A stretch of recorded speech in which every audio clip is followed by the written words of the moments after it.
ஓம் ஸ்ரீராம ராம ராமேதி ரமே ராமே மனோரமே சகசிரநாம தத்துல்யம் ஸ்ரீராம நாம வராணனே. உலகம் யாவையும் தாமுழா வாக்கலும் நிலைபெறுத்தலும் நீக்கலும் நீங்களா அழகிலா விளையாட்டுடையார் அவர் தலைவர் அன்னவர் சரண் நாங்களே. எத்திர எத்திர ரகுநாத கீர்த்தனம் தத்திர தத்திர கிருத்தமாஸ்தகாஞ்சலிம் வாஷ்பவாரி பரிபூர்ணலோச்சனம் மாருதிம் நமது ராட்சசாந்தகம். அஞ்சிலே ஒன்று பெற்றான் அஞ்சிலே ஒன்றை தாவி அஞ்சிலே ஒன்று ஆறாக ஆரியர்க்காக ஏகி அஞ்சிலே ஒன்று பெற்ற அணங்கை கண்டு அயலாரூரில் அஞ்சிலே ஒன்றை வைத்தான் அவன் எம்மை அழித்துக் காப்பான். இன்னைக்கு நம்ம கம்பராமாயணத்துல பாலகாண்டத்துல கார்முக படலத்துல 50வது பாடல் பார்க்க போறோம். இழைக்கலாத கொங்கைகள் எழுந்து விம்மி என் செய்வீர் முளைக்கலா மதிக்குழுந்து போலும் வாழ்முகத்தினான் வளைக்கலாத விற்கையாளி வள்ளல் மார்பின் உள்ளுர திளைக்கல் ஆகும் ஆகில் ஆன செய்தவங்கள் செய்மீனே. இதுதான் பாட்டு. இப்ப நம்ம பதம் பிரிச்சு பொருள் பார்க்கலாம்.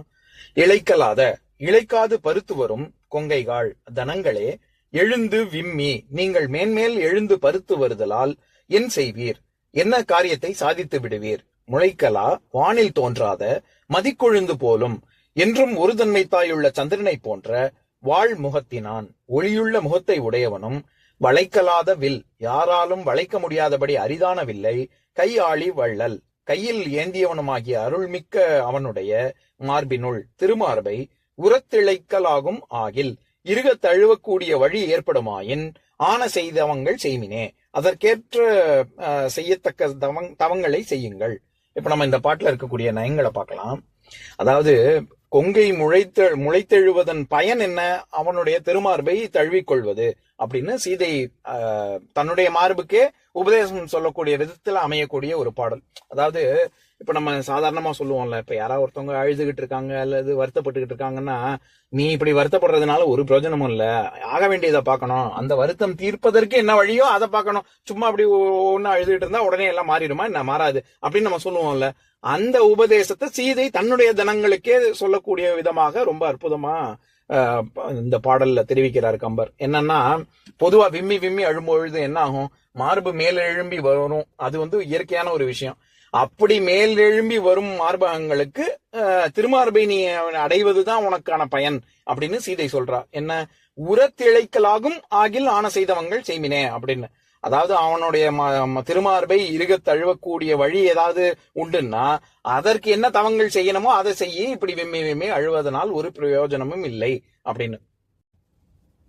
ராமனுடைய மார்பு அப்படின்னு சொல்ற இடத்துல சாதாரணமா ராமன்னு சொல்லல, வளைக்கலாத விற்கையாளி வள்ளல் மார்பின் அப்படின்னு 2 அடைச்சொற்கள் சொல்றாரு கம்பர். வளைக்கலாத விற்கையாளி அப்படின்னு, அதாவது நம்ம ஆளி அப்படின்னாலே அதில் தேர்ச்சி பெற்றவன். இப்ப நம்ம யாரு தொழிலை செய்கிறார்களோ அவர்கள் தான் தொழிலாளி, யாரு முதலை போடுகிறார்களோ அவங்க தானே முதலாளி. அந்த மாதிரி கையாளி அப்படின்னா விற்கையாளி அப்படின்னா வில்லாளின்னு நம்ம சொல்றோம்ல. அதாவது ரொம்ப வில்லில் தேர்ச்சி பெற்றவன், அந்த வில் வித்தையில் அப்படின்னு அந்த ஒரு விஷயம் சொல்றா. அடுத்தது வள்ளல் அப்படின்னு, ரொம்ப வள்ளல் தன்மை காருண்யம் கொண்ட ராமன் அப்படின்னு 2 விஷயங்கள் வருது.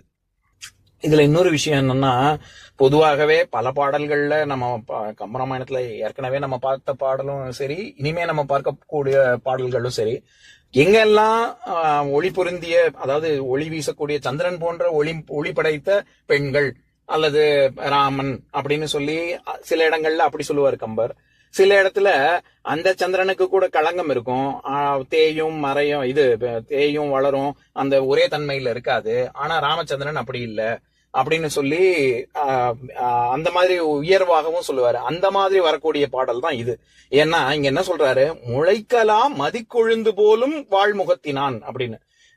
ராமனுக்கு எப்பேற்பட்ட முகம் அப்படின்னா, வானத்துல தோன்றக்கூடிய மதியானது அப்பப்போ தோன்றும் மறையும். அதனால முளைக்கலா மதிக்கொழுந்து, அது வானத்துல தோன்றக்கூடிய சந்திரன் கிடையாது. இது என்னைக்குமே ஒரே தன்மைத்தாக ஒளி வீசக்கூடிய அதோட இன்னும் பிரமாதமான சந்திரன் அப்படின்னு சொல்றாரு. இதுல அடுத்த விஷயம் எப்பவும் சொல்றதுதான், அதாவது முன்னாடி உள்ள பாடல்கள்ல எதுகையெல்லாம் எவ்வளவு அழகா அமைச்சாரு, அதே மாதிரி இந்த பாட்டுலயும் இழைக்கலாத முளைக்கலா வளைக்கலாத திளைக்கலாகும் அப்படின்னு சொல்லி இதுலயும் ரொம்ப அழகா இருக்கு.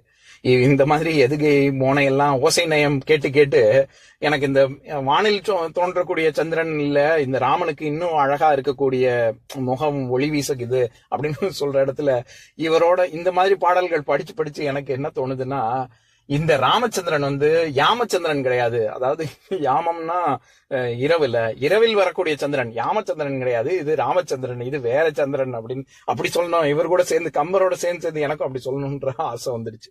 இப்ப நான் பாட்டை இன்னொரு தடவை படிக்கிறேன் கேளுங்க. இளைக்கலாத கொங்கைகாள் எழுந்து விம்மி என் செய்வீர், முளைக்கலா மதிக்கொழுந்து போலும் வாழ்முகத்தினான் வளைக்கலாத விற்கையாளி வள்ளல் மார்பின் உள்ளுரத்து இளைக்கலாகும் ஆகில் ஆன செய்தவங்கள் செய்மினே. இன்னொரு நாள் இன்னொரு பாட்டு பார்க்கலாம்.